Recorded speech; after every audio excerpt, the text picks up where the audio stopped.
If you've ever thought Canadian politics was just about polite small talk, maple syrup, and hockey games, it's time to think again.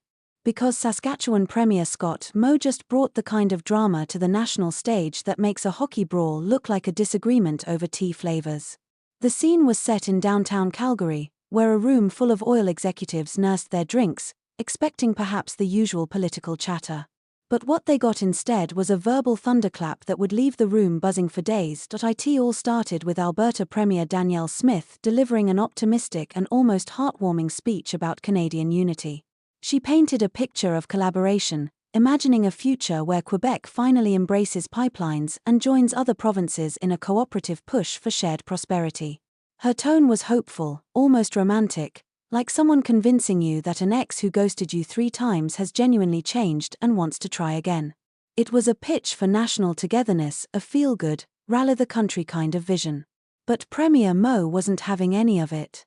Sitting in his chair, likely simmering with a hefty dose of prairie-born skepticism, he finally stood up and delivered a line that detonated like a firecracker in the middle of the room. With a flat, serious tone, he declared that he was in violent disagreement with Smith's approach to lobbying Quebec on pipelines. The audience erupted not because they found it hilarious, but because it was completely unexpected. Moe, who usually presents as calm and reserved, almost like a windswept Saskatchewan field in late autumn, had just delivered one of the most cutting and unfiltered political statements the Calgary oil crowd had heard in years, but he didn't stop there. Moe doubled down with trademark Saskatchewan grit, comparing Quebec to that one dinner guest who always orders the priciest meal but never reaches for their wallet when the bill comes. The crowd lapped it up. There was no pretense, no sugarcoating, just raw Western Canadian frustration being voiced out loud in the heart of oil country. Many in the room were clearly tired of what they see as a tired national routine, the West investing and building while Quebec blocks major projects and still receives a generous cut of equalization payments. Moe's message was direct: no more special favors, no more begging for cooperation. If Quebec wants a pipeline, they need to get in line like every other province. Then came the mic drop moment. "I'm done with that conversation," Moe declared, with the kind of finality that seemed to echo through the walls. It was more than just a dismissal of a political talking point, it was a breaking point, a moment that distilled years of regional frustration into a single sentence. The applause was thunderous. People in the room were nearly on their feet, energized by someone finally saying what so many had been thinking. And somewhere, figuratively speaking, a fork probably slipped from someone's fingers in Quebec City. Danielle Smith, never one to be overshadowed on her home turf, didn't let Moe have the last word. With a blend of sharp wit and political instinct, she landed her own strategic blow. If Quebec wanted a new stream of income, she suggested, Alberta would be more than willing to help them develop a royalty framework, provided, of course, it came from pipeline revenues. The jab was unmistakable. Quebec's reliance on federal equalization payments could be lessened if they stopped blocking the very infrastructure that generates national wealth. Once again, the room went wild. Smith had brought the conversation back into focus and aimed it straight at Ottawa. For those less familiar with how this all fits into the Canadian puzzle, equalization payments are federal funds redistributed from wealthier provinces like Alberta and Saskatchewan to less prosperous ones, including Quebec. The idea is to keep public services consistent nationwide. But in practice, the West sees it as an ongoing imbalance. They work, drill, and export while others collect checks and block infrastructure that would generate even more shared wealth. It's a bitter pill, and it's only getting harder to swallow. Smith and Moe weren't just talking to a room of oil executives, they were voicing a sentiment that has been fermenting in Western Canada for years. The region has long felt like the economic engine of the country but treated like an afterthought in Ottawa. They've been asked repeatedly to compromise, to delay, to play nice, all while watching project after project fall apart due to provincial opposition or federal policy. Moe, in particular, seemed eager to make the frustration tangible, calling out equalization with the energy of someone who has simply had enough. And why wouldn't he?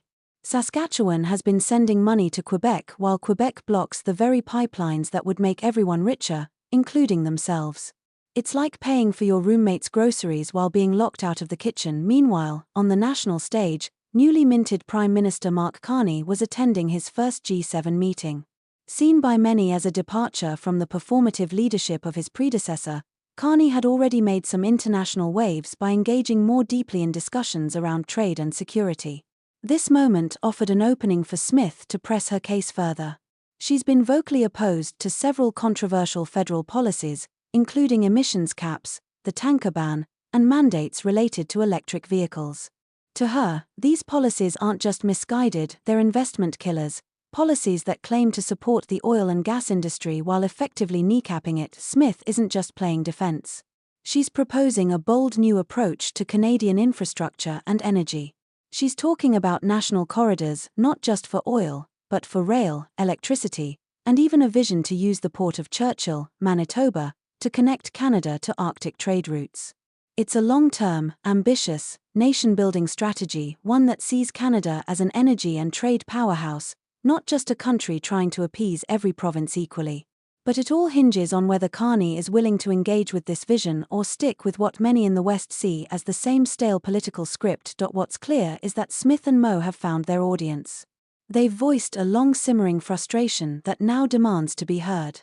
They're not asking for special favors or preferential treatment.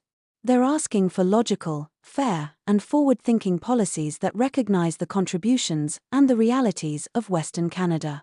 And judging by the crowd's reaction, that message couldn't have landed more perfectly. So where do things go from here?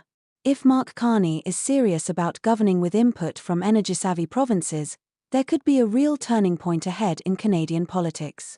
But if the national conversation continues to ignore or diminish Western concerns, the message from Calgary was clear: the West won't stay quiet. They won't sit politely at the table waiting to be heard. And they definitely won't keep begging Quebec for cooperation. For now, one thing is undeniable.